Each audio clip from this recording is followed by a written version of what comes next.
In a world where there is so much wealth, with modern cities and plentiful resources,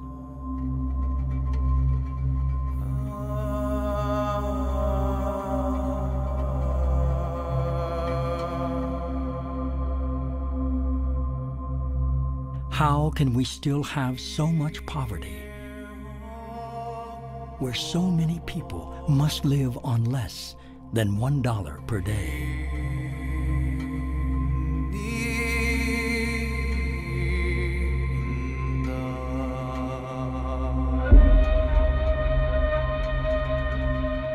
Where entire families live in one small room in squalid, informal housing settlements, far away from skyscrapers and city centers, where they don't have the means to take care of themselves.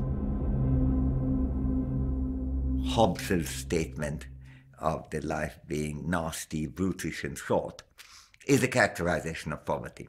And there's no reason for us to take any different view than that. It's a question of understanding what it means in today's context, given the fact that there are means of enhancing wealth, means of curing illnesses and postponing death, means of making our lives comfortable. Given all that, if people still suffer from deprivation, well then in the present context we have to regard that as poverty.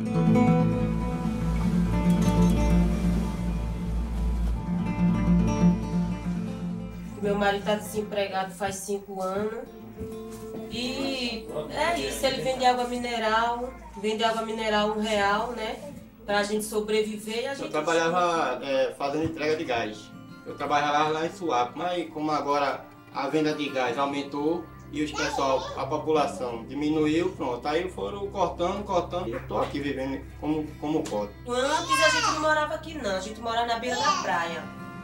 Mas aconteceu um acidente familiar, minha menina faleceu com 9 meses, aí a gente teve que ir pra rua pedir dinheiro para fazer o enterro dela. Aí do tempo que ele ficou desempregado, a vida da gente foi muito dura, de um jeito ou de outro. A gente procurou trazer o pão para dentro de casa, porque quem tem criança, né, tem que batalhar de um jeito ou de outro. Criança quando tá com fome não quer saber de onde vem, né, quer saber que quer comer.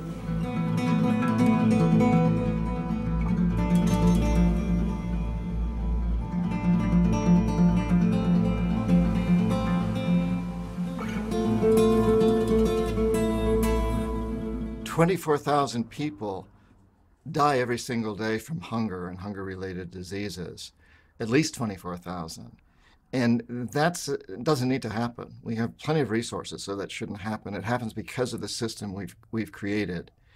We can say, without a doubt, that this system is an absolute failure. From the most rational, objective, economic standpoint, it's a failure. Less than 5% of the world's population live in the United States. We are consuming over 25% of the world's resources and creating roughly 30% of its major pollution. That's a failure.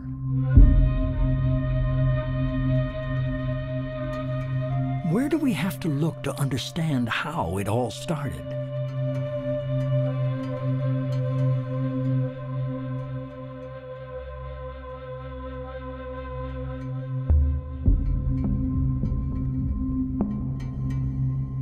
Where some started to become rich and others poor.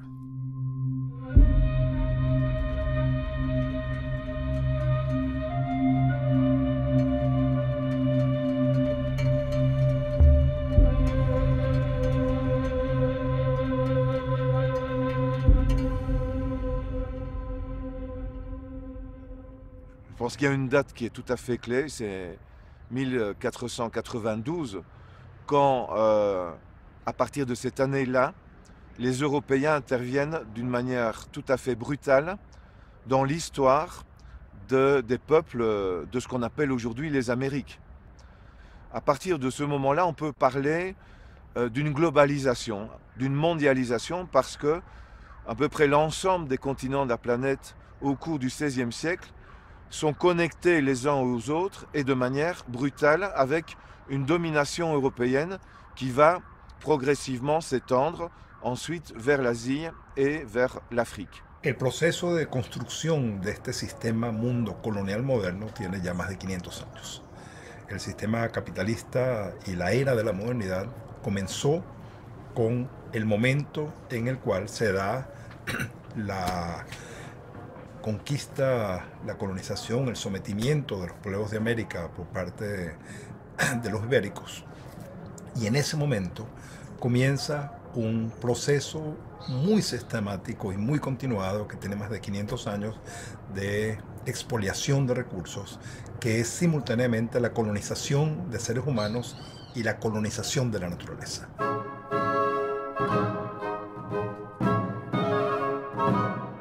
The men who would be known as the conquistadors and the colonizers came from Spain and Portugal, and later from the United Kingdom and Holland.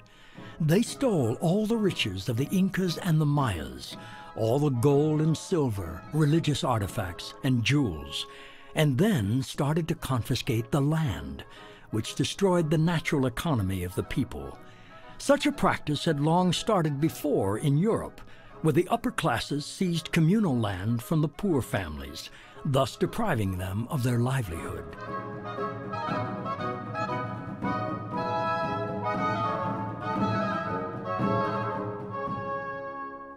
When the British came towards the end of the 19th century, their concern was to justify expropriation of land which did not belong to them.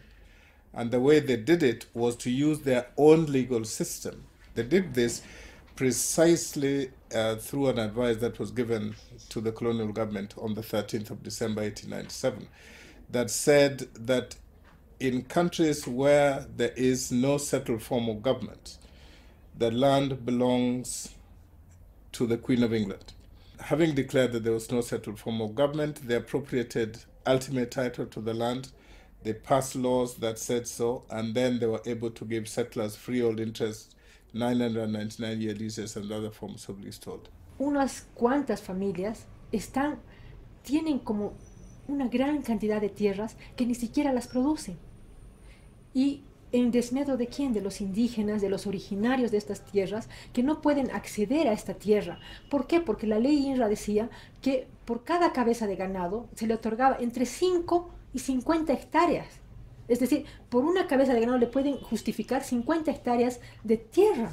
Entonces, son tierras que ni siquiera se producen, son tierras de engorde que le dicen aquí, que lo único que hacen es hacer que estas personas puedan enriquecerse más a costa de estas tierras sin producirlas. Entonces estamos viendo ese tema, se está trabajando mucho y son los latifundios, grandes latifundios que vienen desde la época de la colonia, ¿no? Que se ha ido reproduciendo este sistema.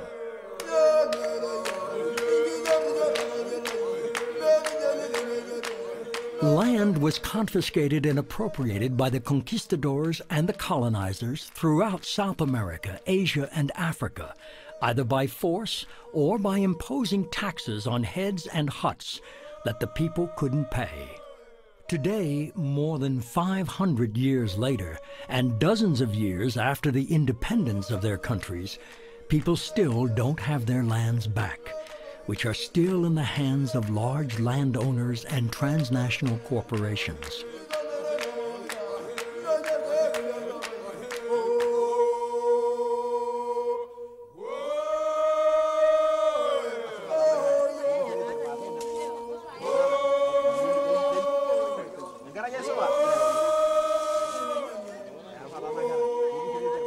Yo kan kajar masa ni negra pakai tungan aku bulu retangkishu apa gitu tolo papa tayok ni toki aku ore dua apa yo kermasa na tungan aku lemme yo lo ni jaito kelen kereta ko ngishu yo lo ontari do ngishu do na narama taro ngishu ore apa ke do ta doko ya ko na rishata na kata nikiti no apa ke yo ora apa kabele to mapeti yo la shumpana na ko ba ke na manya yo ora pa ina kata neponu masani ta inir masai te kinopo petumia patun na to yapana jo paratiram ni ta inia pa te kinopo neponu ni na rarir masai po kino mehoma abu anyaka ke no magade soda ite mpaka orpolo setine ora ke na kata pe shari enkitoria oloibor netii apa kelapata satii nkishu napale Kenya na ore dia babe ponu nero kuni olote ntio lake olopuro olchamba yolo ibungeta Biblia toliki tolindaika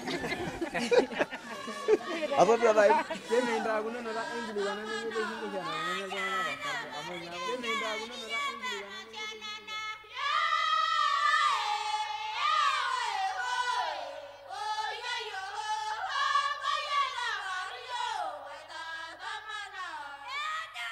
By becoming a British colony, you actually became a property, both the country and the people. And if you look at history, they were not, the natives were not recognized as human beings. So all of you are total property of the empire. In the particular district I come from, the natives refused to work in those plantations. And if they come to work, they come in their own terms. Sometimes they won't come. So, and that's why we introduced the labor laws through the Kipande system. Kipande system is a system of registration, where every male, the moment you turn 16, you have to have a labor record. And that's the one that is used for ensuring that all male labor has got to work. And that's why the colonial labor laws really were slave laws. Realmente en el siglo XXI vemos que todavía hay familias cautivas. Nosotros les decimos cautivas o empatronadas, pero son esclavas. Esa es la forma de decirlas. Son esclavas porque no reciben una remuneración por su trabajo. Son deudas que se transmiten de generación en generación. Las personas no pueden salir de la hacienda porque tienen una deuda con el patrón. Y no solamente es la persona, sino es su grupo familiar. Los niños trabajan, no van a la escuela porque deben trabajar. ¿A cambio de qué? De nada, solamente de la alimentación.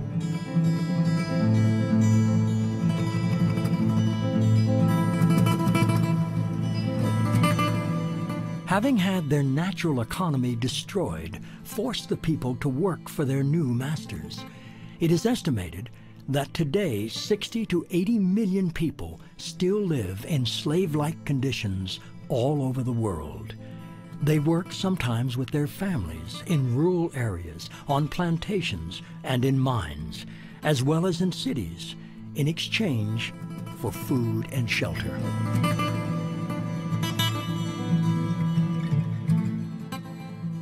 São Paulo is the largest state that produces ethanol in Brazil, and at the same time is the richest state. And just to give you an example, last year 17 workers died in the space where they work.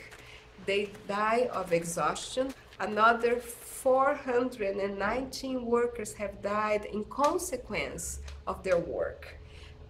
In addition to several cases of slave labor in the sugarcane workers that the Ministry of Labor has been registered. A visão que os empresários têm do trabalhador é ainda a visão de escravo. Eles não se desvencilharam. Hoje eles têm uma vida, uma acumulação muito mais fácil do que quando era o período do trabalho escravo, né? Porque o escravo, digamos, o patrão era dono do escravo, então ele tem que cuidar do escravo, ele tem que cuidar da saúde do escravo, ele tem que cuidar da alimentação do escravo, ele tem que cuidar da moradia, mesmo na senzala, mas ele tinha que cuidar. Hoje o patrão não tem nenhuma preocupação com essa, ele encosta o caminhão, né, na periferia da cidade, o caminhão enche, devolve, ele não tem nenhuma preocupação mais. Terminou o período da corta de cana, o trabalhador que vive lá na periferia vai buscar outras formas, vender picolé, vender pipoca, né, os filhos vão para a prostituição, né, vão para a droga, buscar outra alternativa dentro do mundo da criminalidade.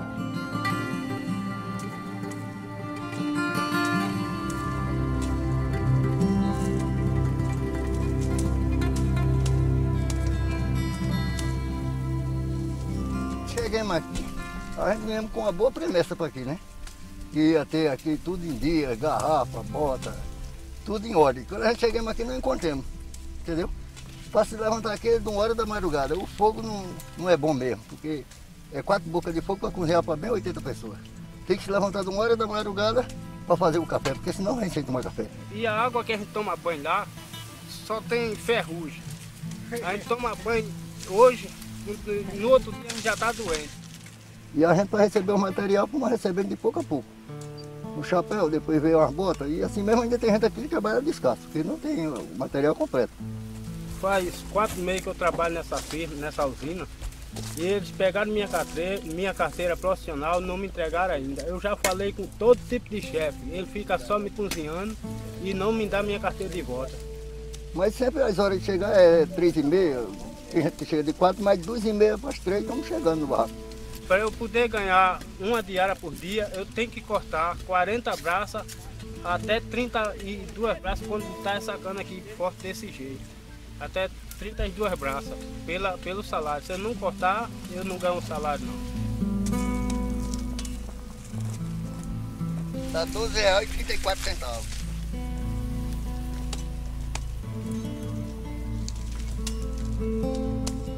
Eles não pagam certo aqui. Paga tudo roubando a metade, né?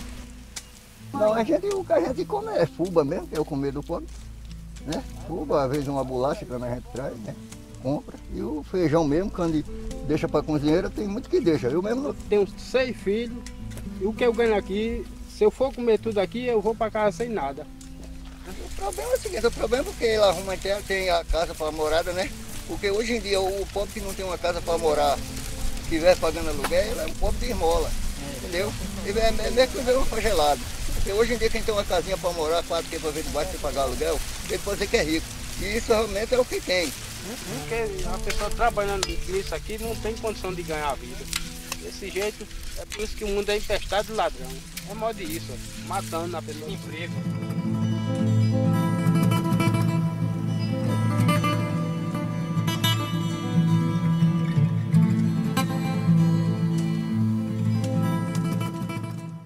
Well, colonialism had very negative consequences, lasting consequences that we still see today in countries that are poor. And colonialism is one of the big reasons that poor countries are still poor.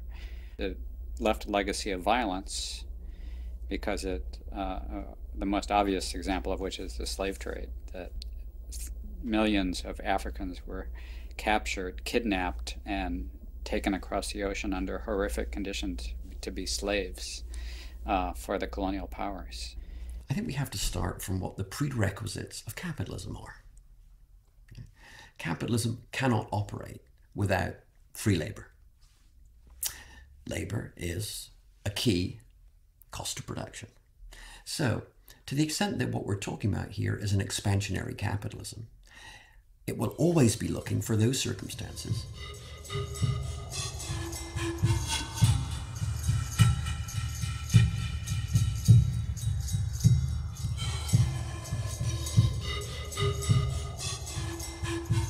The European empires were built on riches stolen from the colonies and on cheap or free labor provided by the slaves. The gold mines of Brazil and the silver mines of Bolivia, like Potosi, provided the European empires with the initial capital needed to start and finance their industrial revolutions. The fortunes created were so huge that the hill of Potosi was soon represented as the Virgin Mary in religious art. The Pope himself gave Africa to the Portuguese crown and South America to the Spanish. But the Spanish Empire was so indebted because of its holy war against Islam that these riches benefited its creditors in Northern Europe instead.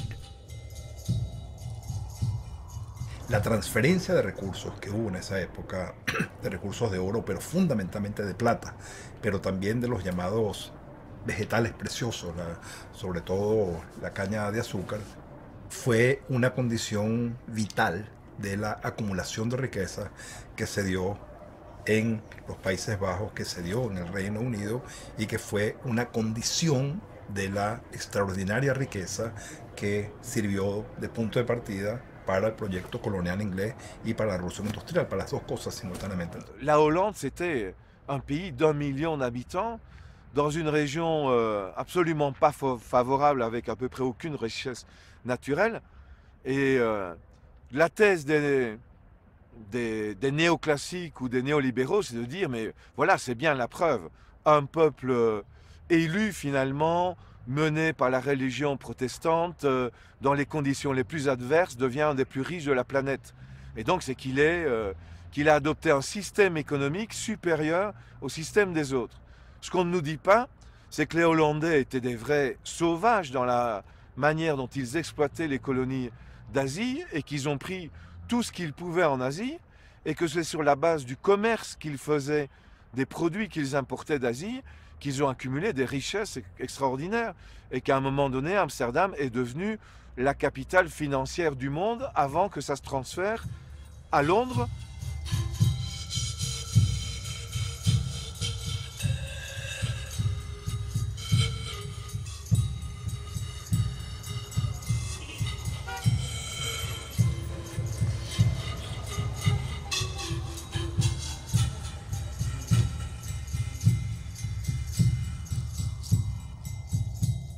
In Bolivia, in the bowels of the richest mine in South America, the miners of Potosi have built a museum to honor the memory of their ancestors and their loss.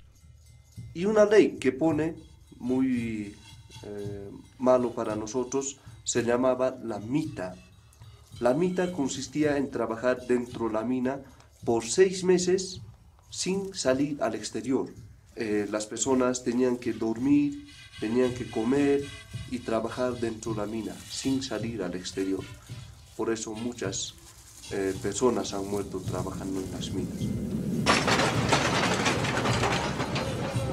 Hay un escritor, Eduardo Galeano, que dice: con toda esta plata que se fue de Potosí, que salió de este cerro, era posible construir un puente de Potosí a España.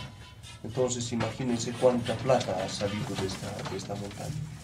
Y este hombre dice, se hubiera construido otro puente de Potosí a España con puros huesos de personas que han muerto en las minas. O sea, más de 8 millones, de acuerdo a la historia, más de 8 millones de personas han muerto, ¿no?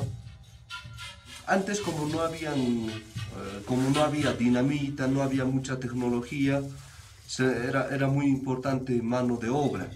Por eso los españoles empezaron a traer esclavos negros del África para trabajar en las minas, pero también tenían problemas grandes por la altura, el frío, trabajo duro, mala alimentación. Entonces los españoles han decidido llevar a estos esclavos negros a los yungas de La Paz, donde producían hojas de coca, frutas, bananas, naranja, etc. También arroz, café. Por eso en Potosí no hay...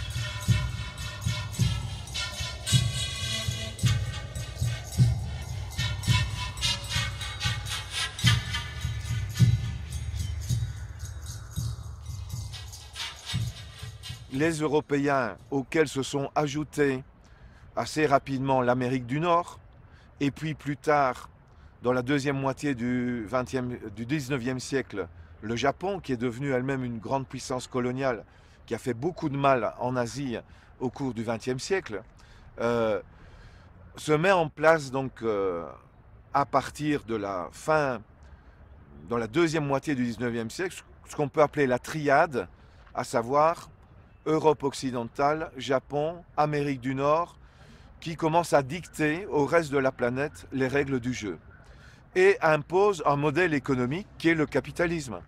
El primer componente es de que nos insertamos al contexto de un mercado mundial y de una expansión del capitalismo planetario como países que externalizamos el excedente económico. Es decir, hay colonialidad en tanto la riqueza que se genera por el esfuerzo humano, por la riqueza natural, no se retiene en el país, sino que se externaliza, sale para afuera. El colonialismo siempre es parte del desarrollo del capitalismo, lamentablemente.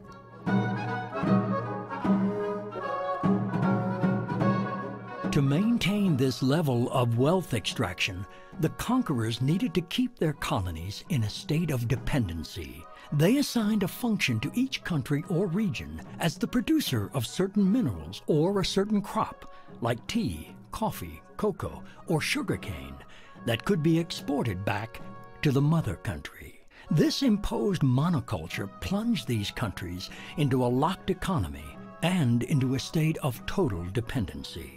The survival of their people now depended on the goodwill of the motherland, from which they had to import food. The consequences of that practice can still be seen 500 years later.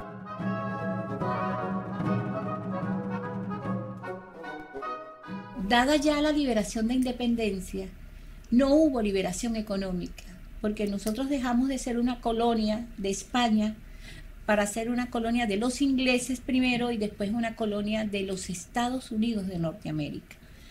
Durante todo el siglo XIX, Venezuela siguió siendo un país exportador de café y de cacao. Para finales del siglo XIX se da la segunda revolución industrial en el mundo. Y sabiendo que ya en Venezuela existía el petróleo, cuando los colonizadores llegaron encontraron a los indígenas utilizando petróleo, solo que lo utilizaban como medicina o lo utilizaban para hacer reparaciones a los barcos. Y entonces Venezuela sí se hace más importante. Ya no va a ser un país agrícola, sino un país minero, minero petrolero. Our government needs to stop thinking of Brazil as a colony. You know, the policies we have right now are the same as we had in the period of colonization. You know, over and over in history, what was the function in Brazil in the international economy was to produce cheap goods for the North. Before, at the beginning, was sugar. Now we are back to the sugarcane production. Then it was coffee. Then it was gold. You know, we are always producing cheap, basic materials for the North. Significa que, em primeiro lugar, os recursos naturais do Brasil e de qualquer país do mundo, nós devemos utilizá-los para resolver o problema da alimentação do próprio povo, já que aqui no Brasil existem 50 milhões de pessoas que passam fome todos os dias. E nós continuamos a importar leite da Europa, arroz da Tailândia e outros bens de consumo da Argentina, do Uruguai e do Chile, o que é uma vergonha para o povo brasileiro. Pare primo na canoa, que me parece que llora el pescador allá en la orilla, si le matan la semilla. Yo sí, cabeza de 8 familias, o sea, entre 8, mi esposa y 5 hijos y 3 nietos. Una niña necesita atención médica seguido, pues. Necesita una escuela especial y donde vivíamos se hacía demasiado imposible, pues. Porque todo el tiempo he trabajado en la agricultura y he vivido de la agricultura. Entonces conseguimos este terrenito acá y bueno, poco a poco, como hemos ido pudiendo, hicimos la casita, hemos ido sembrando árboles frutales y todo. Tengo trabajando en la agricultura 47 años. De esos 47 años fui perseguido hasta hace 7 años. Porque éramos perseguidos por la misma gente del gobierno, que entonces mandaban las guardias, mandaban los otros cuerpos al Ministerio del Ambiente. Mira, tengo bastantes vecinos, compañeros de trabajo, pues, de la agricultura, que fueron metidos como vulgares delincuentes 48 días presos por trabajar la tierra. Entonces te digo, ahí habíamos alrededor de 600 familias y quedan 6 familias. ¿Qué te digo? Ellos querían sacar todo lo que se llama agricultura para puro importar. Lo salvará su conciencia y en eso me ha puesto el alma. Lo salvará su conciencia y en eso me ha puesto el alma.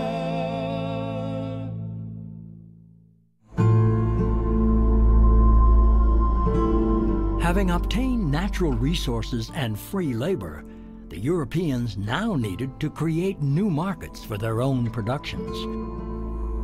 They separated agriculture from industry, thus preventing the farmers from making their own tools, clothes, and other utensils, and transforming them into commodity buyers.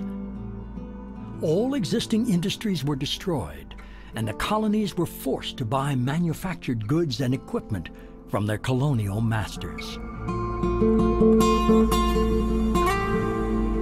Parce que les Hollandais ont détruit l'industrie textile d'Indonésie et ont construit une industrie textile en Hollande, aussi de céramique.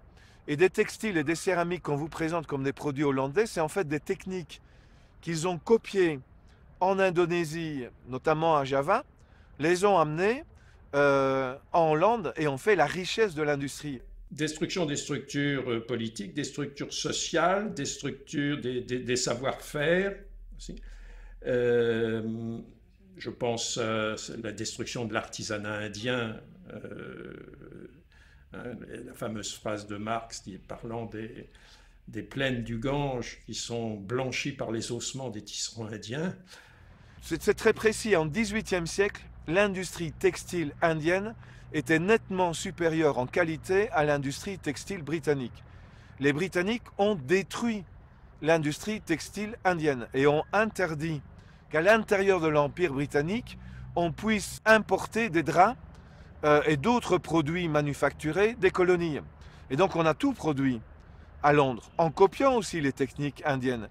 Et alors à partir de Londres, on a exporté du textile, des cotonnades, vers l'Inde et on les a imposées en Inde. C'est une œuvre d'exploitation, de spoliation et de destruction de ce qui existait sur place. On a à la fois cassé les cadres sociaux, les structures, mais aussi détruit les moyens de subsistance. J'ai parlé tout à l'heure des tisserands indiens, et c'est clair qu'en Inde, quand on regarde chronologiquement l'apparition et le développement des famines, ça correspond aux destructions des structures artisanales, de la propriété paysanne, hein, des réformes foncières imposées par les Anglais. Those challenges are still there. Some of the settlers, when they moved from this country in 1964-65 up to 1970, now they benchmarked their operations in Europe, and therefore we became the producers of raw materials, and they were now the agents for marketing and processing. Therefore, all the value addition of our crops were done away from Africa. Because like roasting of coffee, just to pick that particular crop, is done away from Kenya. In fact, you are aware that Germany, which does not have a single bush of coffee, is the largest exporter of coffee. Tea is the same.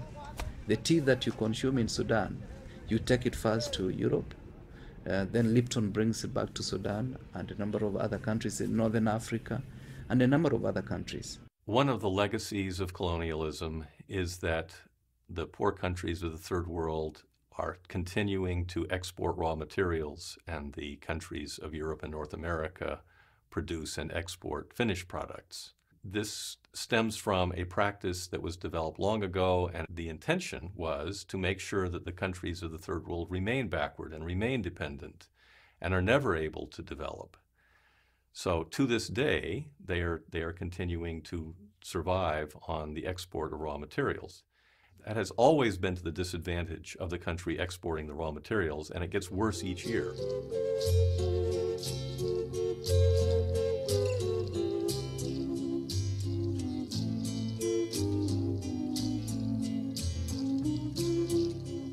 The main legacy of the colonizers was the change in mentality, religion, and culture.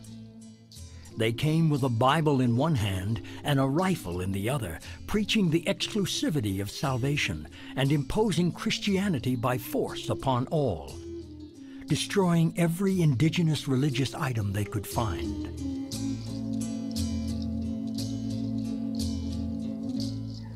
Bien, hablando de la colonia, es un poco doloroso recordar esto.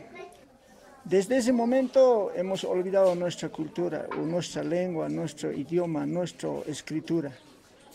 Por entonces los aymaras somos más antes, llegaron los incas, en esa época había una cultura muy diferente y teníamos nuestra propia escritura que eran los quipus y actualmente eso se ha perdido, no lo tenemos, nos los han robado. ¿Para qué? ¿Para qué nos han robado? Para someter a su capricho, a ser servientes de ellos. La conséquence la plus importante et qui remonte précisément à l'une de ces formes de la colonisation qui a été la conversion religieuse, le travail des missionnaires, etc., c'est la colonisation mentale, la colonisation de l'imaginaire, l'imposition d'une culture, un impérialisme proprement culturel avec ce que ça implique comme destruction des structures mentales, conception du temps, de l'espace, et ce qui a eu comme effet, en fait, de provoquer dans ces sociétés une perte de sens.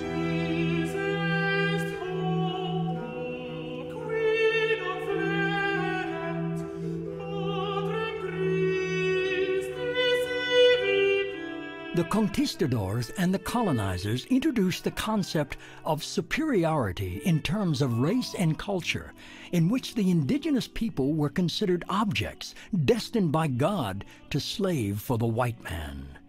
This created millions of marginalized people who still today have not recovered their place in society.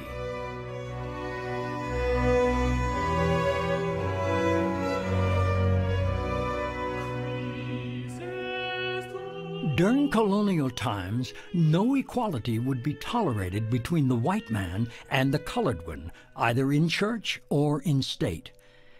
Even today, while a Mass is celebrated in the Cathedral of Sucre, the former Bolivian capital, the old indigenous people who dare to enter will still sit on the ground.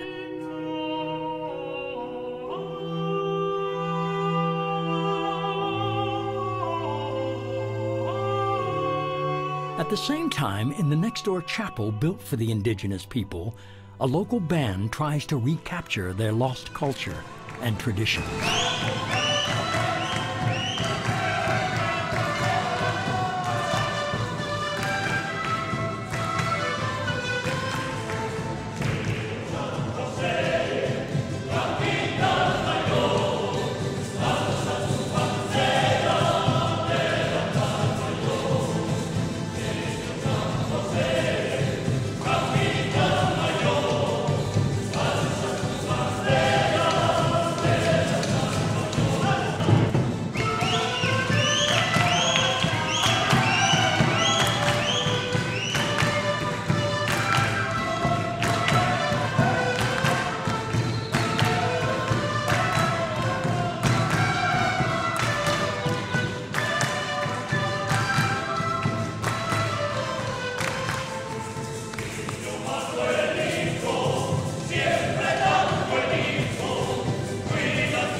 The belief in a collective form of social organization was the indigenous people's best protection against a commodity economy, something for which they had no desire. They believed in a communal property and public utility, where the assets of the group were shared by all. This is precisely what the Europeans had to replace with the concept of individualistic interest, which drove the expansion of Europe.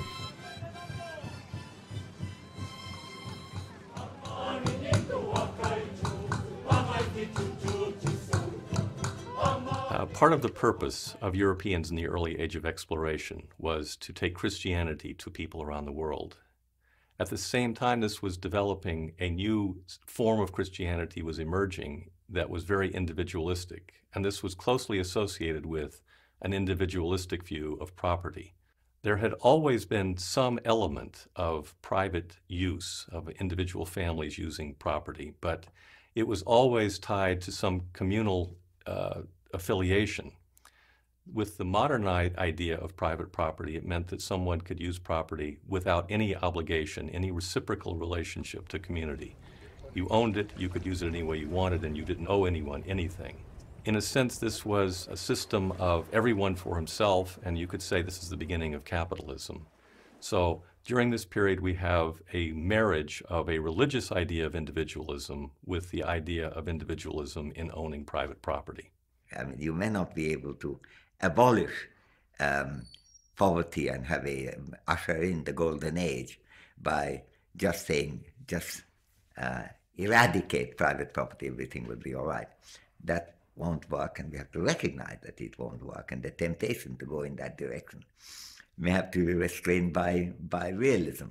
But at the same time, it's important to understand that those who were asking for that were not asking out of a fad. They had a real issue in mind, that inequality of property and ownership is a cause of inequality, of divided fortunes in our lives.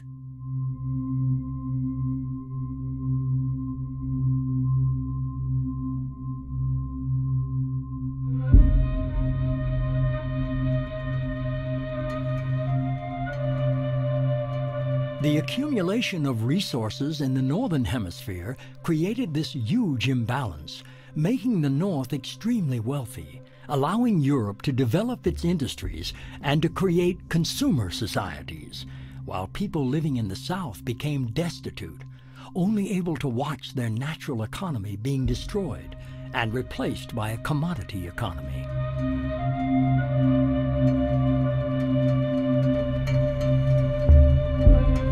Preconditions for capitalism, the labor and market and strategic resources, are all about the process of primitive accumulation. You have to dispossess in differing ways to do all of those things. You can only get someone to work in a factory if they don't have access to land. That's a dispossession. Something can only become a market if it's taken out of a non-market context. Something has to be bought and sold. It can only be a strategic resource precisely if, in fact, you exploit that resource. Primitive accumulation is not something that happens once. It happened in this way under specific circumstances in Brazil in the 16th century. But primitive accumulation is recursive. It happens time and time again under different sorts of conditions. Of course, there's an enormous amount of hype about this, but the reality is, of course, we're no less dependent on key strategic resources now than we were in 1890. And it's not just about oil, it's about a whole raft of key minerals and resources that are absolutely indispensable. The resources of the South are fundamental to development in the North, and therefore the manner in which access and control of those resources are determined becomes crucial for the North. That is where the battle has always been. It's been there for over a century. It continues to be there. And particularly when it comes to subterranean resources. I mean, just look around you. Why did the Angolan War take that long? Or the Congo? Why aren't we interested in what's going on in Somalia? Because there is nothing to expropriate there, but there's something to expropriate in Sudan, in the Congo, in Angola, and in various places. So the resource war it will continue. Samba triste das incertas madrugadas. Samba triste. Eu moro nesse barraco, falta 2.000 para pagar. Estou aleijada da minha perna, não sou mentirosa, eu sou uma negra trabalhadeira, trabalhei em vários cantos. E hoje em dia, olha, eu vivo assim, ó, desse jeito. Meu pai, onde você estiver, me ajude, falta 2.000 para pagar esse barco. Eu estava dormindo no meio da rua com meus filhos. Eu sou uma negra guerreira e trabalhadeira, eu não estou em condição de pagar. Meu marido compra o leite dela, ele passa o dia todo pegando o carro no sol quente. Tem vezes que ele fica sem comer lá. A gente gasta assim, a faixa de R$25 por semana, que é para comprar leite, comprar fralda, comprar remédio, comprar as coisas para dentro de casa. E o leite custa R$5, o leite 5 e a massa 5. Samba triste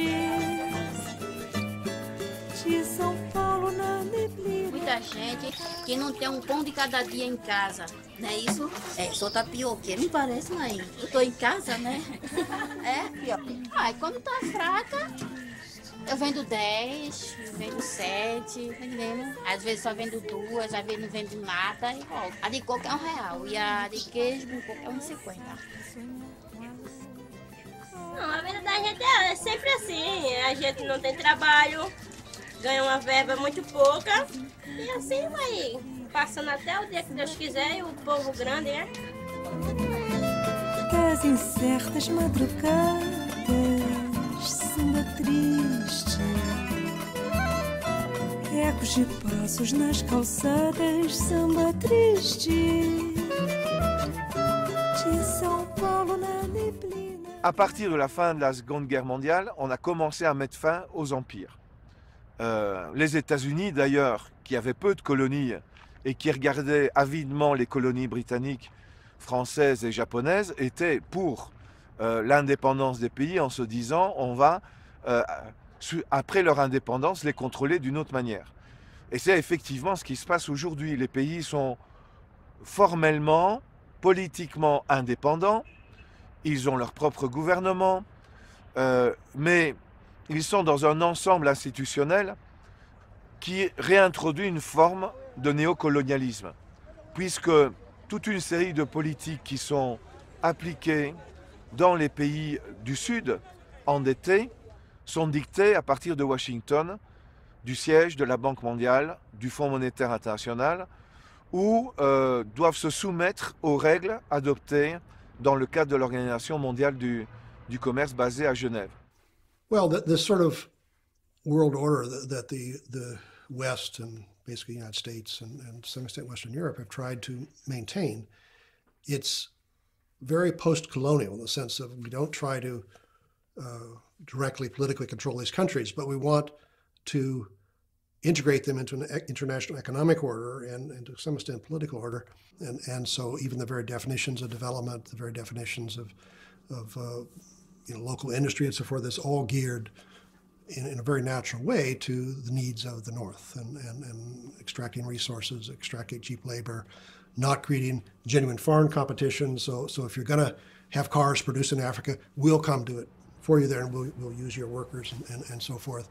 And so in that sense, it's very much a subtle form of an empire, but not an old-style empire. It's a very subtle form, and that's, anybody with a broad historical perspective is not surprised.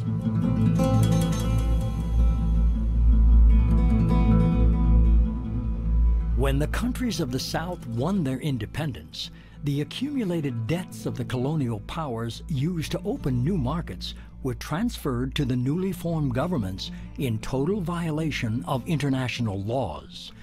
The only solution offered by the North was more debt with extremely high interest in order to repay the initial one. These newly formed states immediately lost their sovereignty and became even more dependent upon the northern countries, which could then dictate policies on agriculture, trade, and customs, and give special privileges to foreign corporations, such as monopolies over mineral extraction or monoculture exploitation.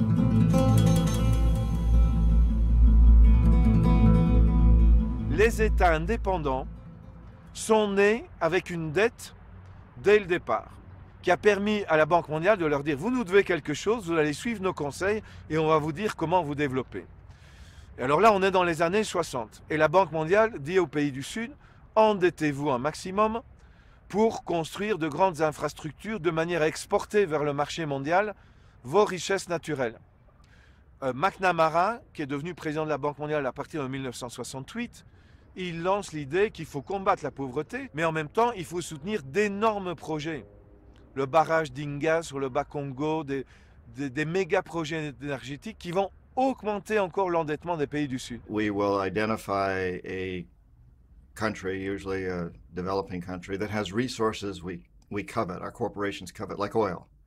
And then we arrange a huge loan to that country from the World Bank or one of its sister organizations. Now, most everybody in our country believes that that loan is going to help poor people. It isn't.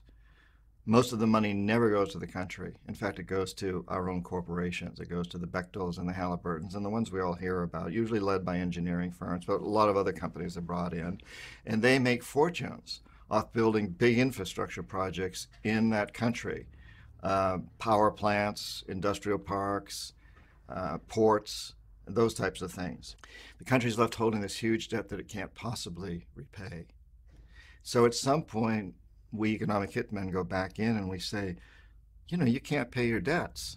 You owe us a pound of flesh. You owe us a big favor. So sell your oil real cheap to our oil companies, or vote with us on the next critical United Nations vote, or send troops in support of ours to someplace in the world. Let me give you just one statistic, which I worked out in minutes, because otherwise it's incomprehensible. Sub-Saharan Africa, which is the poorest part of the world, is paying $25,000 every minute to northern creditors. Well, you could build a lot of schools, a lot of hospitals, you could make a lot of job creation if you were using $25,000 a minute differently from debt repayment. So there's this drain, and I think people don't understand that it is actually the South that is financing the North. If you look at the flows of money from north to south and then from south to north, what you find is that the South is financing the North to the tune of about $200 billion every year. El único que puede contratar créditos con los organismos internacionales es el Estado boliviano, es el Estado. Por consecuencia, el Estado, cuando contrata créditos bien o mal utilizados, ¿quién los paga? No es el gobierno boliviano, lo pagan los ciudadanos bolivianos con sus impuestos. En un momento dado había que cada niño que estaba naciendo ya estaba con una porción importante. Con una porción importante de la deuda. Y es más, un país que tiene una deuda, un stock de deuda de 7.000 millones de dólares y que tiene 8 millones o 9 millones de habitantes, dividamos la relación y esto casi coincide con el Producto Bruto Interno.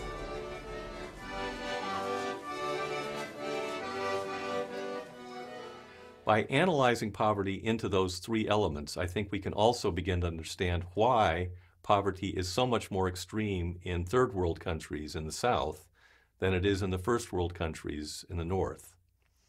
In the North, poverty exists largely because the resources are owned by a small elite of individuals and corporations.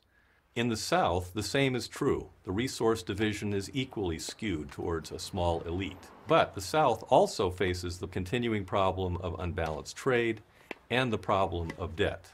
Poverty exists in every country in the world. There is no denying that. But the poverty is much more extreme in the countries that are dealing with this triple problem of trade, debt, and monopoly power over resources.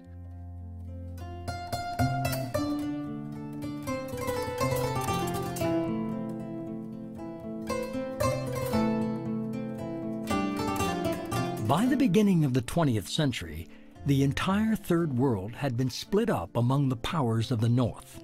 The two world wars forced the North to create new tools to stabilize the now global economy. The IMF and the World Bank were created with such an agenda, but rapidly they turned their focus toward the Third World, where new leaders trying to bring economic independence to their countries had emerged. The reaction was swift and used all the tools available to bring these countries back to their previous role, like the loans of the World Bank and the structural adjustment programs of the IMF. These would later lead to the crises in Latin America, Asia, and Russia, and plunge millions below the poverty line. This new U.S.-born economic model became known as neoliberalism, and the set of policies used to enforce it became the Washington Consensus, which forced all economies to let the market govern everything. El proyecto neoliberal es un proyecto de transformación profunda de estas sociedades. El neoliberalismo en América Latina significó una recomposición de sectores productivos, significó una reducción del mercado interno, significó un proceso profundo de desindustrialización, produjo una reinserción de la economía de América Latina y una reprimarización de la producción en América Latina, donde las nuevas formas de inserción fueron nuevamente formas de inserción características de las formas del imperialismo clásico, que era fundamentalmente de materias primas. The Washington Consensus was a set of policies that was a consensus between 15th Street in Washington and 19th. 15th Street is where U.S. Treasury is, 18th is where the World Bank, 19th is where the IMF. It was not a consensus among the developing countries. It was a consensus among a relatively small group of people who had a particular mindset, and a particular mindset during the period. You have to remember that Reagan was president of the United States, Thatcher was leader in the UK, a very conservative mindset that didn't reflect good economic policy, economic theory, as I would understand good economic theory. It had a particular political view of economics. The Washington Consensus had four key strands. First of all, capital account liberalization. Secondly, trade liberalization.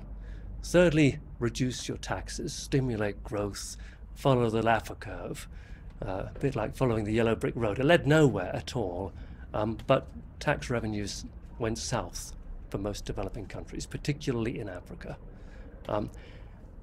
The fourth strand of the Washington Consensus was sell off your state's assets. And in most cases, they were sold off so badly, and the fees that were paid to World Bank consultants and all of the Western consultants involved were so astronomical that the end price that many developing countries got for their sales were minimal. All of the public companies, whether they had to do with investing in agriculture or whether they were public telephone companies or public whatever, roads companies, or all of that, or nearly all, has had to be privatized.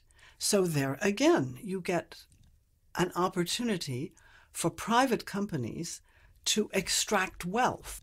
The World Bank used to publish, maybe it still does, but all through the 80s and the early 90s, every year it published in microscopic print long lists of companies that had been privatized in its member countries under structural adjustment programs. And every year, I counted them approximately. It was sort of 1,300 to 1,500 companies a year. They were sometimes bought by local elites.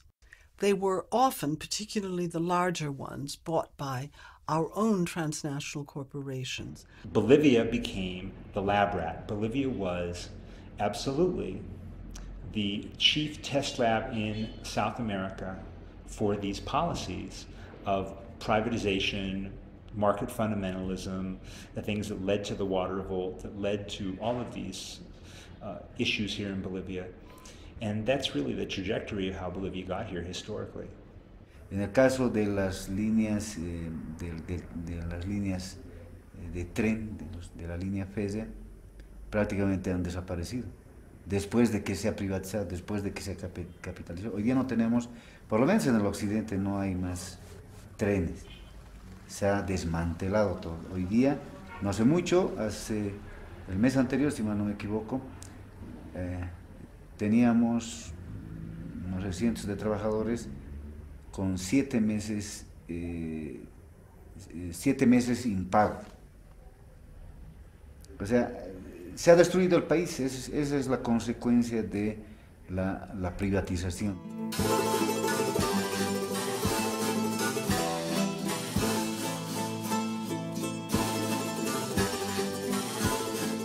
El gobierno boliviano, por decisión e imposición del Banco Mundial, decide privatizar el agua y para esto el gobierno toma dos medidas. Primero, la redacción de una ley de agua potable y el contrato de concesión por 40 años con la empresa transnacional Bechtel. It was like the last thing to privatize here because the governments before already privatized everything, you know, railroads, airlines, telecommunications. So like water was the last frontier to cross. Actualmente yo gano 35,50 centavos es nuestro jornal que ganamos. Somos jornaleros, no somos así. Nos paga por día y paga trabajado. Yo voy a ganar 60, o sea, voy a llegar a pagar 60 bolivianos. ¿De dónde voy a cubrir para el agua? Solamente para agua. Para comer no hay. Para vestir, para la familia no hay. Some parts of the law said that all the water sources suddenly will not belong to the communities or to the people or neighborhoods. They will belong to the water company now. Suddenly, these things that were common were not common anymore. They came here and within a month of taking over, they raised people's water rates by an average of 50%, in some cases double and more. People took to the streets and said they wouldn't take it, and faced down bullets, faced down a state of martial law.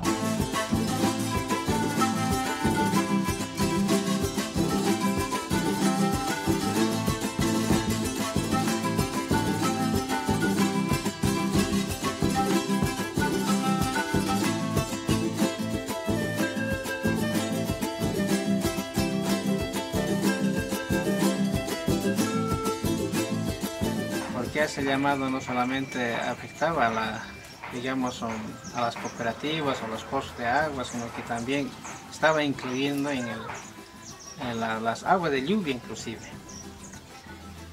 Y entonces decidimos toda la población y salimos y llamamos a través del parlante, a través del megafón pequeñito que conseguimos también y a través con este pututo que tenemos. Y eso es lo que más alerta a la gente con pututo. Les alertó, porque ellos son de la gente, mayormente son del campo, y en el campo se maneja solamente pututo, no tenemos parlante ningún índole, ¿no? La guerra del agua viene de las áreas rurales, viene no solamente de esa agresión del capital transnacional, del Banco Mundial, de los gobiernos neoliberales hacia el patrimonio colectivo de la gente, sino ante todo esta privatización es una especie de, digamos, de aberración a nuestra concepción y particularmente la concepción que tienen las comunidades originarias, las comunidades campesinas, de que el agua es la sangre de la Pachamama. Y así la guerra ha sido de muchos recuerdos para nosotros, porque en realidad cuando ha habido heridos, muertos, en esos momentos nos están hablando, pero no, la gente estaba furiosa.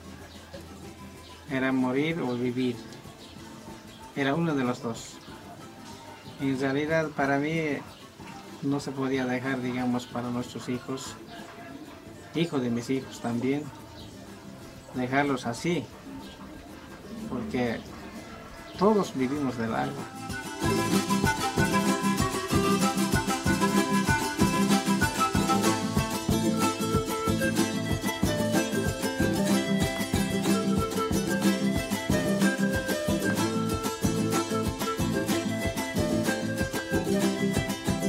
Now, what was particularly flawed about a lot of these theories was that they did not lead to economic growth.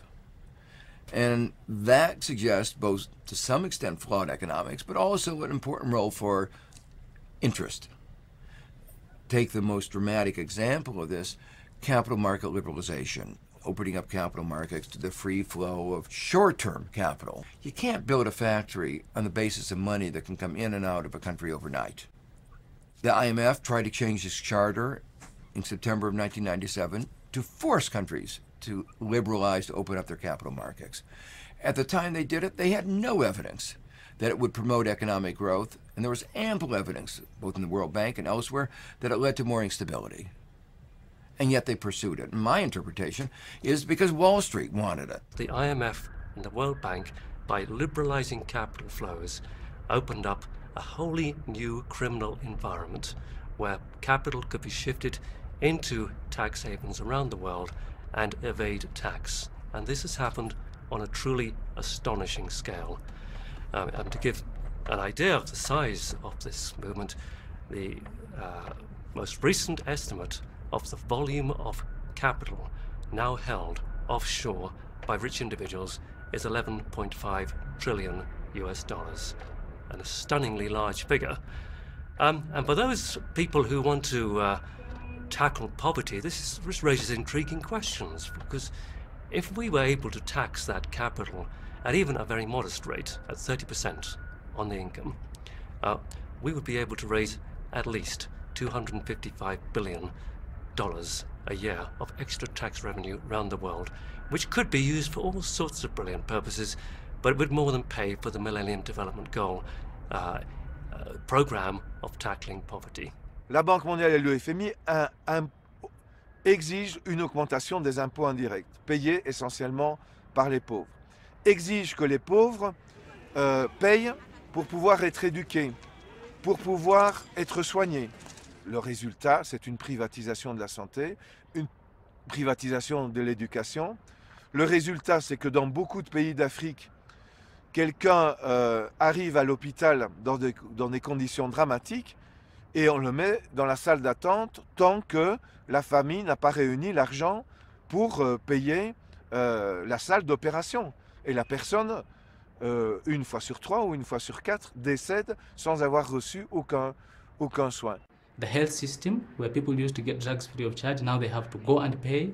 Even where I come from myself, I see people who are not able to go to hospital. They die of simple things like malaria because they cannot afford to pay the small fee that is required to run the hospitals. This used to be run by the government, but the World Bank insisted that the wage bill is too high and that the government has to reduce its expenditure, and reducing expenditure meant ignoring majority of the people. And that's what happened, that many people in Kenya do not have access to health facilities and did not have access to education.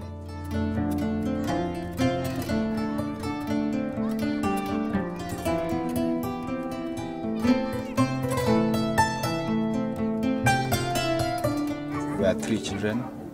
I'm Joseph. This is my sister, she's Helen, but she's disabled, and my other brother, he's called Josephat Odongo, and he's also disabled. So among the 3 of us, I'm the only person who at least can do something. I'm not at school because I'm supposed to pay 4,000 for the exam fees and 10,000 for the school fees, and my mom is earning 3,000, so I'm still at home. I cannot get the money. Okay, I can say life in the slum is very hard. Okay, sometimes we do go without even eating supper now. The small that we have, we do share among ourselves. Some people are eating 3 meals per day, and for you can just have 1 meal a day. And also when you go to school, you know, we have different types of people. And also there's some discrimination there because you know, you're not of the same class with the other students. I do feel discriminated because you can find like the things which they're having compared to what you have. They'll just laugh at you because you're just a slum dweller. Let's say when someone is sick, even going to the hospital, it's very hard and to buy the medicine. So maybe he'll just stay at home and take some tablets from the shop for around 10 shillings, and you cannot afford to go to the hospital.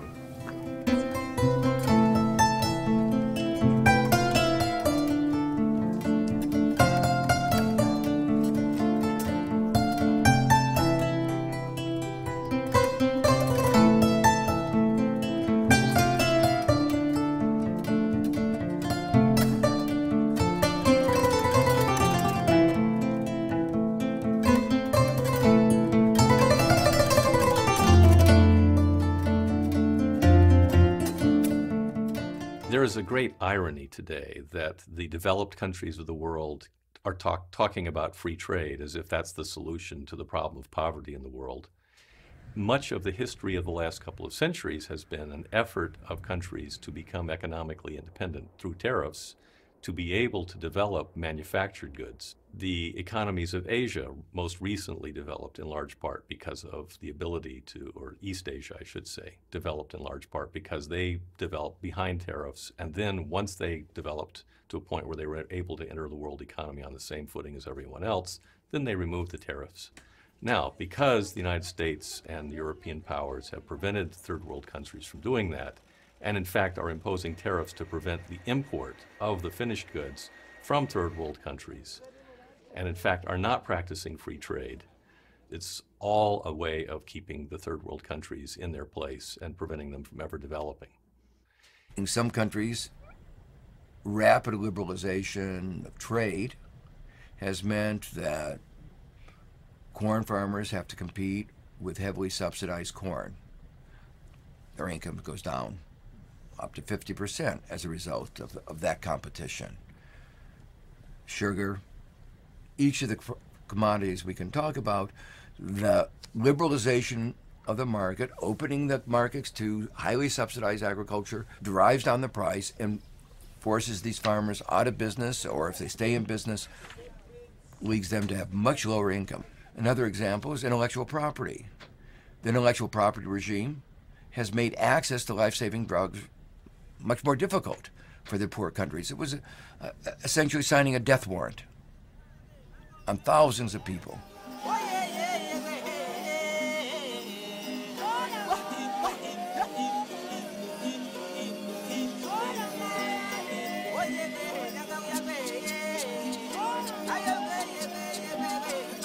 These people you see over here, they are pastoralists and agriculturalists. It is livestock farming that they depend on. They cultivate maize.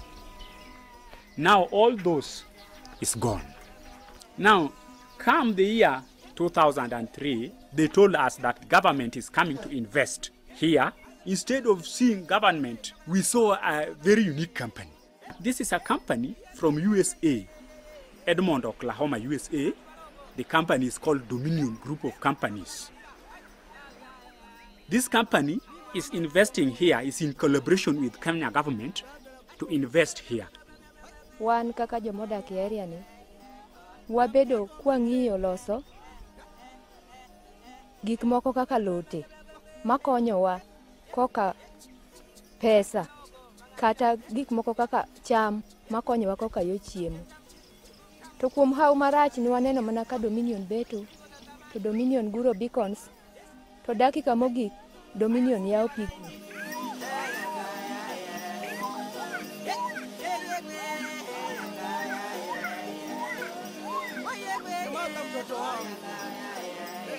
Kaka an ne pi opong'o ka kaluwore gi pi Dominion modonjo nyaka i ot makoro chuna mondo miya adar kendo achak adhi kamachielo.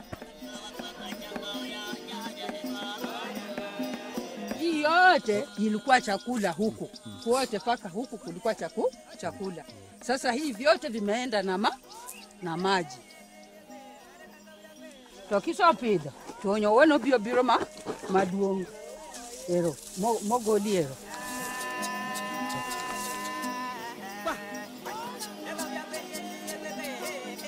This company is doing aerial spraying. Now, the aeroplane makes a U-turn right across our homes. And this aerial spraying is done especially when people are working. It is done twice a week. That has affected us very much. And when you go to nearby public health centers, quite a number of children has been reported dead.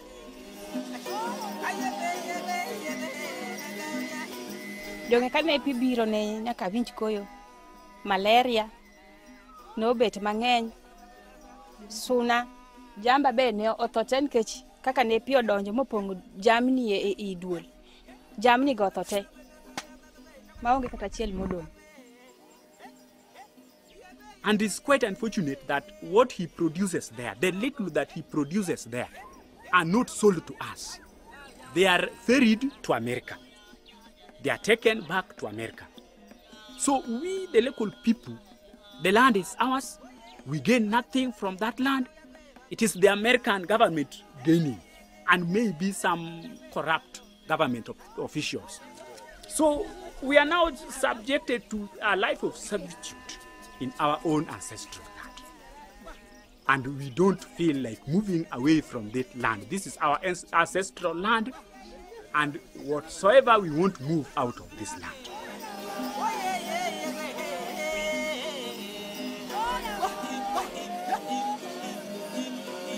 Neoliberalism managed to bankrupt many of the economies of the South, which allowed international capital to take over. This was achieved by imposing a new form of structural violence that was used for decades to maintain these countries in a state of underdevelopment. Such violence was implemented by the dictators of the South and their repressive apparatus, which finally brought social unrest that was unkind to the free market economies. The special agents and economic hitmen were born and became the new, less visible means to maintain such control over the globe's resources.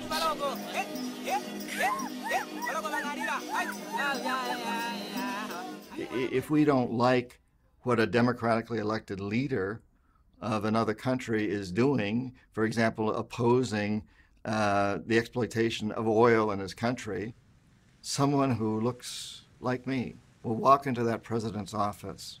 I had the job at one time. Walks into the office and says, and now I just want to remind you that I can make you and your family very, very rich if you play my game, our game. Or I can see to it that you're thrown out of office or assassinated if you decide to fulfill your campaign promises. And usually it's said a little more subtly than that because there may be a tape recorder listening. But they get the message because every one of those presidents knows what happened to Arbenz of Guatemala and Allende of Chile and Roldos of Ecuador and Lumumba of the Congo and Torrijos and on. The list is very long of presidents that we have had thrown out or assassinated. There's no question about that. And they all know this. So we perpetuate the system that way. Here you offer from this pocket, you offer a few $100 million, corruption. Or from this pocket, you offer subversives, jackals, to go in and overthrow the government or assassinate the president. And this has happened time and time and time again. Usually the economic hitmen are successful, so we don't need to send in the jackals. But on those occasions when we're not successful, as for me, I failed with Omar Torrijos in Panama and Jaime Roldos in Ecuador. And so the jackals were sent in and assassinated these men. In fact, the CIA was the private army of the president, being used for highly dubious, virtually invariably disastrous interventions in other people's countries, starting with the overthrow of the Iranian government in 1953 for the sake of the British Petroleum Company.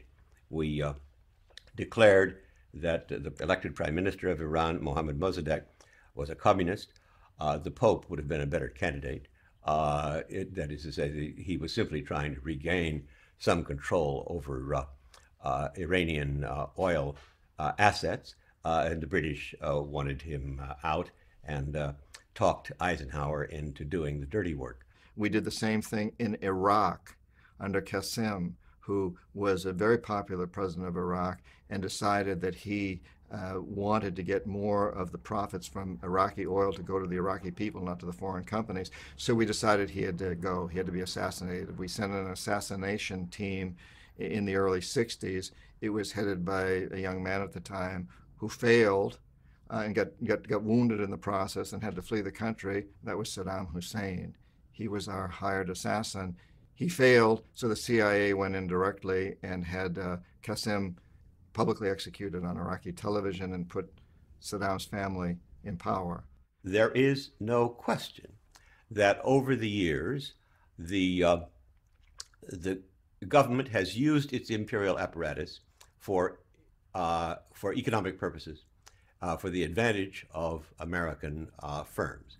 Perhaps The best examples are the United Fruit Company in Central America, and that is after the overthrow of the government of Guatemala in 1954 by brutal, very brutal means against a small and defenseless country. Over the years leading to civil war, police repression, at least 200,000 Guatemalan civilians have lost their lives.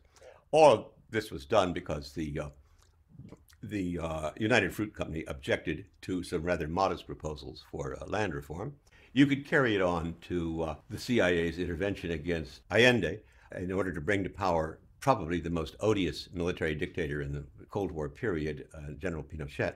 Here the interests were primarily of IT&T Company. They participated closely, that is International Telephone and Telegraph, participated closely with the CIA in financing and funding and plotting the coup against Salvador Allende.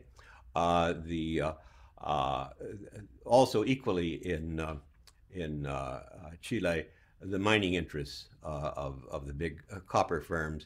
One of the things that American imperial power has long been used in Latin America in order to protect the interest of extractive industries in very poor countries such as Bolivia and places of that sort. On the very few instances when neither the economic hitmen nor the jackals are successful, then and only then do we send in the military. And this is what happened in Iraq. You know, the economic hitmen were unable to bring Saddam Hussein around. The jackals were unable to take him out. He had very loyal guards and he had look-alike doubles, so it was difficult to take him out. And so we sent in the military. Iraq represents an instance of what I've called military neoliberalism. It represents an attempt now to push forward the American neoliberal project, previously attempted to be secured through hegemonic consensual means militarily. It's as if the United States is using classic late 19th century gunboat diplomacy to break down the doors of markets, to push forward its agenda. So that's how I see it. Not that it's not about oil at all, but this isn't in any simple sense about getting that black stuff.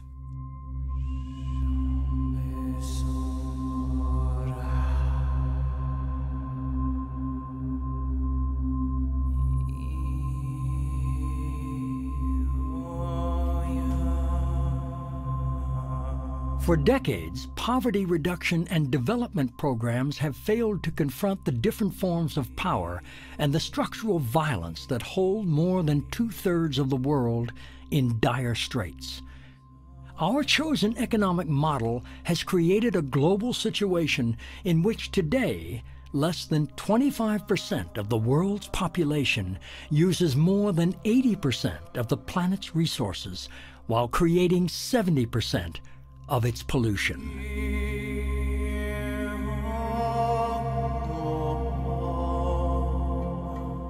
Before the big corporation amassed the huge chunk of lands that they're there, coming up with the mineral was not that hard. Mining was not that difficult. The big corporation, they were given the most productive area to mine on. So had it not been for their coming there, then people would still be mining there. And the situation, I believe, would have been different right now. I started here in 1998. Then I got sick, my wife got sick and died. At the beginning, I had 20 people working with them here. Because I have no money to nourish them, to feed them. They went to other mines. Kwa sababu inafika mahali wanatumia ukubwa wao. Kwa sababu tunachimba chini, inatokea tunapata muingiliano kati yetu na wao. Na tukipata muingiliano, kama itatokea bahati mbaya sisi tumeingia kwao, ni mawili. Unaweza ukapigwa risasi, unaweza ukakamatwa, ukafungwa, ukapelekwa jela.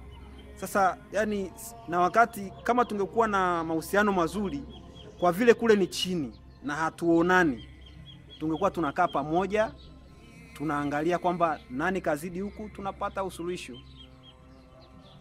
When the World Bank and the IMF were really putting pressures on developing nations, they were coming with conditions: you need to do this, you need to do this so that we can give you aid. You have to allow investors to come in and help you people to create jobs. That's actually not giving jobs to the locals, so that's where the problem is. What they're trying to do is to demoralize us, as to eradicate us totally from the mining sector. The mining fields that are holding right now belong to the locals. So once you take something from somebody, then you leave him with nothing. It means that people have been left in, people are being impoverished here severely by the coming of the big companies here. A lot of money has been siphoned out of the country as a result of this trade. So the money that would have been otherwise used for the locals here is being siphoned in some foreign countries.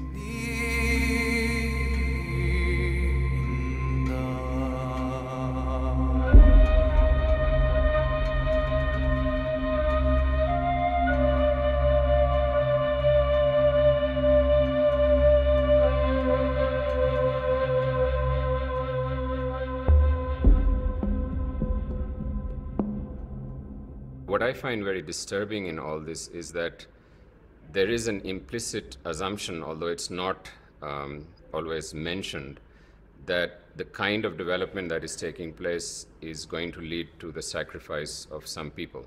So there is a very dangerous kind of an assumption, and we see it actually happening on the ground, that many people will have to suffer, many people will have to be forced into homelessness, landlessness, some will have to die, because we are following a particular economic model.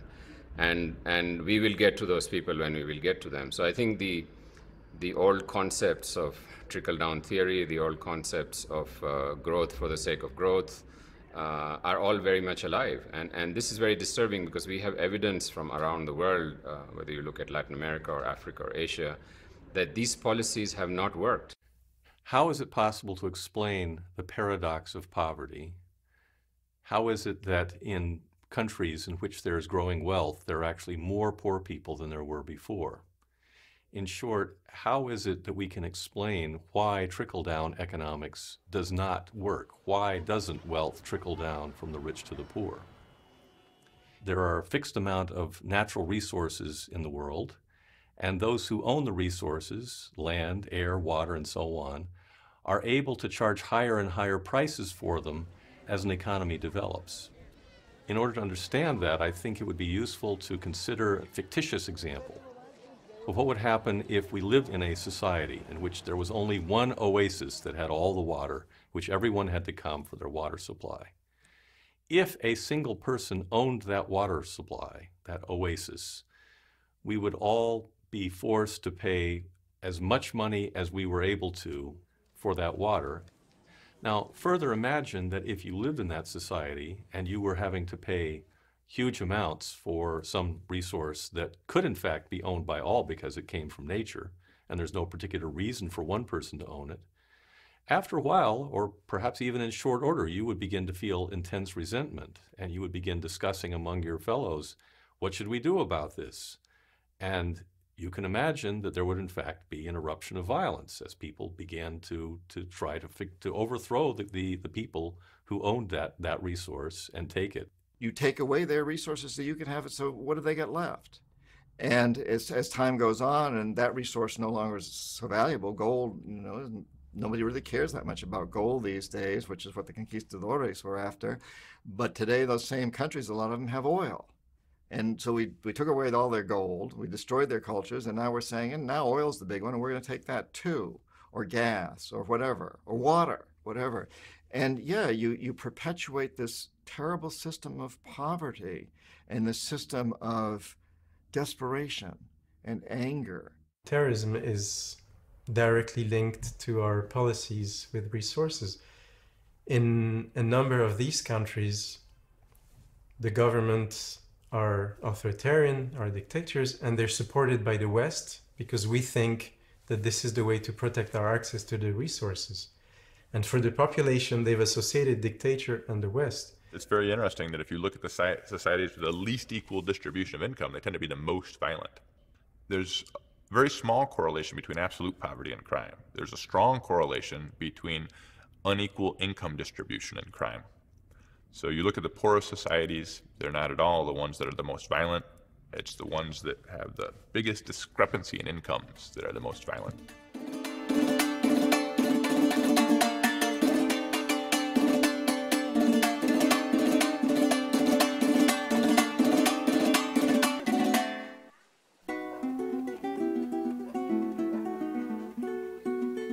Empezar por el tema siguiente, que me han matado 2 hijos aquí en este barrio. Tengo uno que me lo mataron el viernes, este viernes hace 8 días. Estoy pasando por un dolor muy grande, empezando. Y lo siguiente, que tengo tiempo viviendo aquí, pero como yo he criado a mis hijos sola, lavando, planchando ajeno, haciendo empanadas, haciendo el papá vender, haciendo todo porque mis hijos estudiaron. Y este que me mataron más porque él ya se había graduado de licenciado. Me lo mataron el viernes, este viernes que pasó. Y esa era mi esperanza y mi futuro para que me sacara de aquí, porque me iba a sacar de aquí. ¿Está entendiendo? Él no vivía conmigo porque vivía aparte. Pero él que me ayudaba todo el tiempo, no me fallaba con mi comida. Y yo, porque yo he sido todo el tiempo enferma, he sufrido de hambre, y luchando así para que mis hijos no se cansen de estudiar, siempre mis hijos estudiaron. Siempre mis hijos, me ha gustado que mis hijos estudien.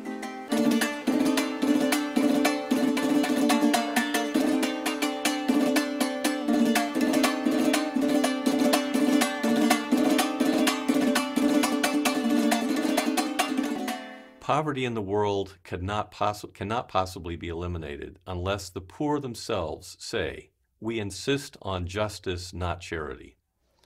One example of that justice is forgiving international debt. A second element would be to change the tax system in every country of the world. Right now, most taxes fall on the poor in the form of consumption taxes and taxes on wages. If justice is to be done, most of the taxes should fall on property ownership and not on wages, not on people. Third, the poor should demand agrarian reform, land reform, restoring land to the people who actually work on it instead of a few landowners. A fourth thing is to end privatization of natural resources. We've seen in Bolivia what's possible, where the Bolivian people actually took back the water that had been given to Bechtel, and they forced Bechtel out of the country, and now the Bolivian people once more own that water.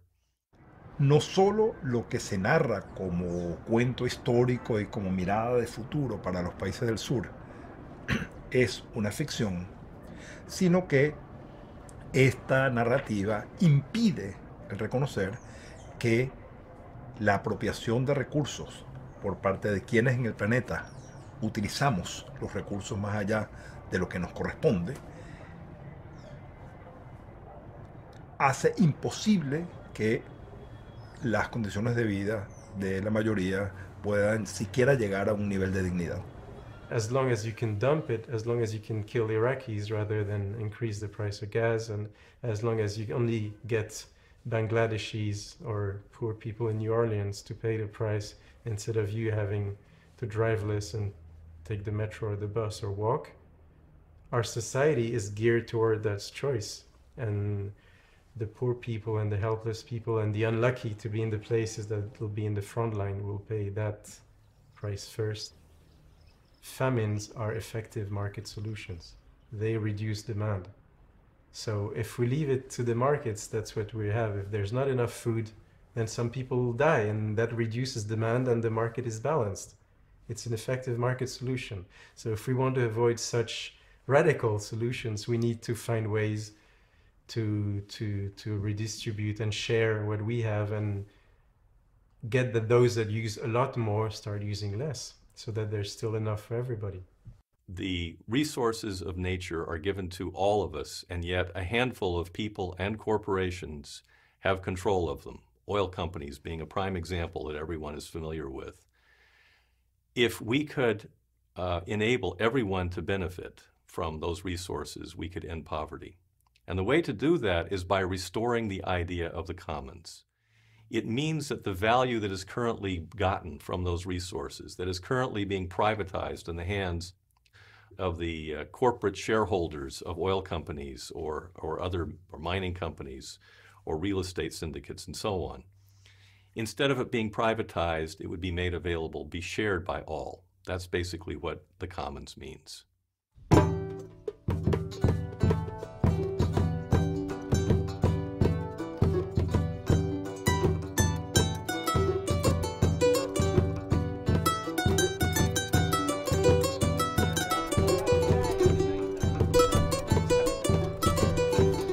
Father of 5, and in fact we have poverty, but we don't know how we can come out of that. I've got 6 children, 3 are boys and 3 are girls, so I'm working so hard so that they cannot go to bed without food. You can even make 4,000, 3,000, 5,000 for 2 weeks. Depending on your energy. And nowadays in Kenyans, whenever a person who working a job or blocking, he already working a small, a few months per year. By year, he getting 3 months or 4 months, which is better. When there is no rain, there is no enough food, so you can go to the shopkeeper, borrow there until when the rain comes. That's why we are so back that when the rain comes, you must pay that money first so that you find something to eat. Sometimes we do get hunger. We do get hunger through that farm. Because our stomachs are very small, because we don't have every time food, so our stomachs are very small. It is now about 20 years where I'm suffering.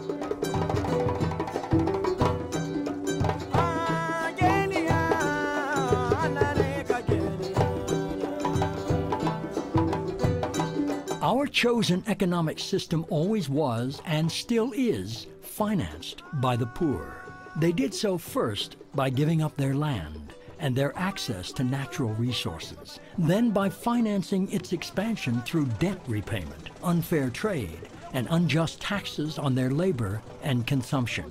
In addition, by forcing the poor to overpay for energy, food, and other basic necessities, the North ensures that poverty will deepen and inequalities will increase.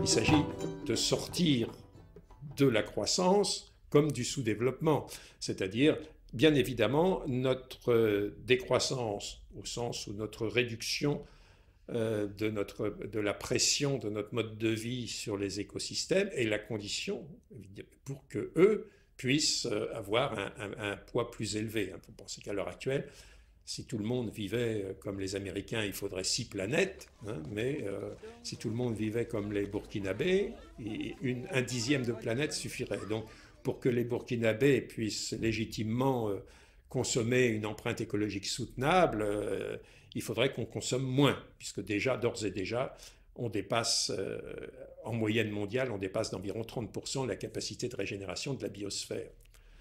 Donc c'est effectivement notre décroissance est une condition nécessaire pour qu'ils puissent résoudre leurs propres problèmes, pour leur donner un peu plus d'espace de vie. O nos emancipamos todos o nadie se emancipa. Y quienes creen que están muy bien porque tienen la comida caliente, abundante, el agua en la casa y creen que ya lograron todo, eso es falso. Eso es muy temporal, eso es muy eventual. Mientras haya gente que no tenga agua para beber, su suerte, su estabilidad es frágil. La estabilidad para que cada persona en su país o en mi país pueda garantizar verdaderamente su bienestar et si otros también tienen bienestar. Finalement, la décroissance, c'est essentiellement une réduction de l'empreinte écologique, réduction de la toxicodépendance, donc réduction du travail, redécouverte d'autres dimensions, réduction du gâchis, réduction des déchets, etc. Si on voulait être vraiment rigoureux, il faudrait parler d'accroissance, comme on parle d'athéisme, hein, c'est-à-dire de ça qu'il s'agit, sortir de la religion, de la croissance, de l'économie, et repenser donc une organisation sociale.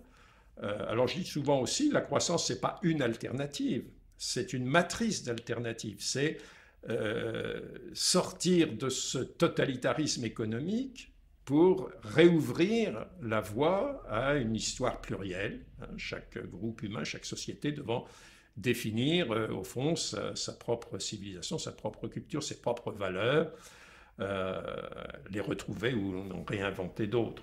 I know that my daughter, who's 24, and her children are not going to have a stable, sustainable, and sane world unless every child born in Ethiopia and Indonesia and Bolivia also has that expectation. This is a very small community.